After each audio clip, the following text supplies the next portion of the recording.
ربا تجارتی نفع کو کہتے ہیں، ربا۔ اور اگر ایک آدمی اصل قیمت بتا دے اور دوسرا اعتماد کر لے اور کہے اتنا فائدہ دے گا، اس کو مرابحہ کہتے ہیں۔ اور اگر کہتے ہیں کہ برابر برابر لے لو، اس کو بے تولیہ کہتے ہیں۔ ٹھیک ہے، کا لمبا باب اس سے نکل گیا ہے۔ فما ربحت تجارت،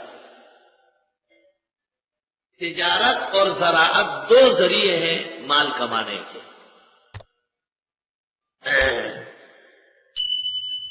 انفقوا مما کسبتم ومما اخرجت لكم الارض، ایک کسب ہے یعنی تجارت، اور اس کے بعد زراعت۔ امام ابو حنیفہ اور امام مالک کے نزدیک افضل پیشہ وہ تجارت ہے۔ من اراد الدنیا فلیتجر، جو بہت دنیا کمانا چاہے وہ تجارت کر لے۔ اکثر انبیاء اور مرسلین تجار تھے، صرف لوط علیہ السلام زراعت کرتے تھے، باقی تمام انبیاء اور مرسلین تجار تھے۔ اس لیے کہتے ہیں التاجر الصادق الامین مال انبیاء والصدیقین یوم القیامہ۔ اور اگر تاجر ہے اور خیانت کرتا ہے، تاجر ہے اور جھوٹ بولتا ہے، تو التاجر هو الفاجر، یہی بے ایمان ہے، یہی دین کو دنیا پر بیچنے والا ہے۔ کن اصول کی تجارت ہو، کس ڈھب کی زراعت ہو، امام محمد رحمت اللہ علیہ نے اس موضوع پر کتاب لکھی ہے، اور اس کا نام ہے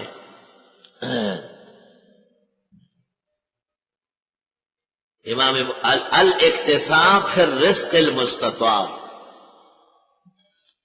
الاقتصاب فی الرزق المستطاب۔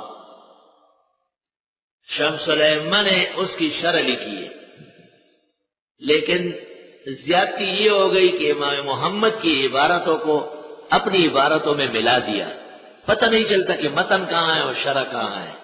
آج کل وہ کتاب الکسب کے نام سے مل رہی ہے۔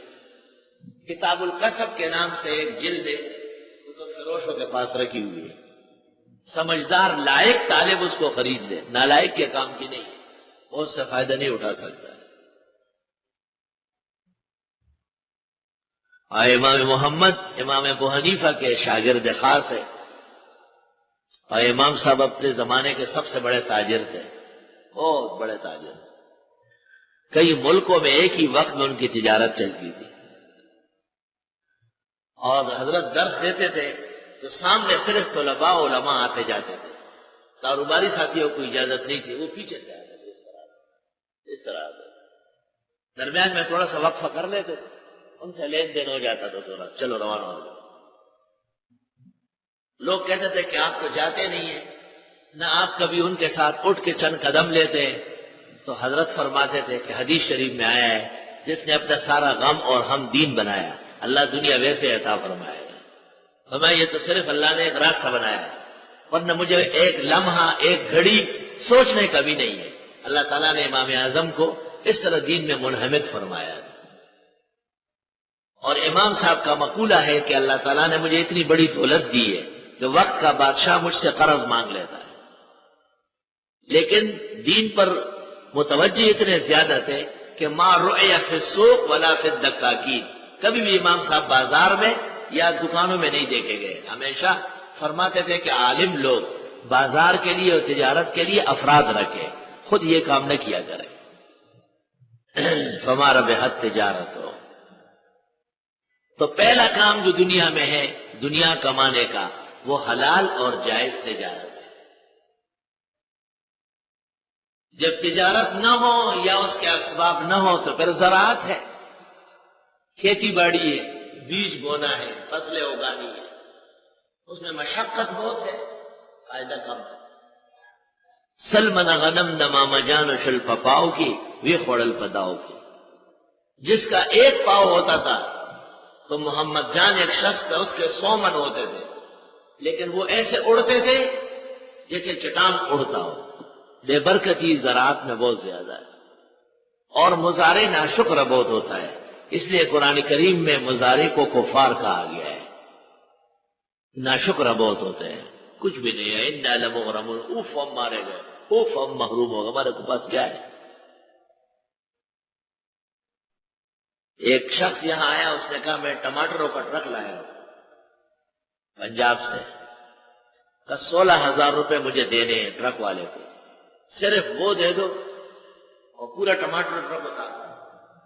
میں نے پوچھا کہ ٹماٹروں میں کوئی ٹماٹر صحیح ہے تو سلامت قائم ہے، ٹماٹر کی چٹنی ہے جو نیچے بہ رہی ہے۔ وہ کوئی واقعہ ہوا تھا، بارش ہوئی تھی، منڈی بند ہو گئی تھی، تو مجھے یہ بات یاد آئی کہ امام اعظم نے اپنے شاگردوں کو کہا تھا ہو سکے تو تجارت کیا کرو، زراعت سے ہٹ کے رہا کرو۔ امام شافعی نے کہا ہے زراعت کرو، تجارت سے ہٹ کے رہو۔ کیوں؟ وہ کہتے ہیں زراعت میں کیڑے مکوڑے، چرند پرند درند، غریب مسکین کوئی ساگ لے جا رہا ہے، کوئی خشک لکڑی لے جا رہا ہے، کوئی وہاں جانور چرا رہا ہے، اتنی خیرات و حسنات آپ کی جمع ہو جائے گی۔ اور تاجر تو ہمیں وقت مال جمع کرنے میں لگا رہتا ہے، ہر گلیرا رنگ و بوئی دیگر رس، ہر شخص کو اللہ نے علیحدہ رنگ ڈنگ دیا ہے، اسی طرح ذوق سلیم بھی نصیب فرمایا ہے۔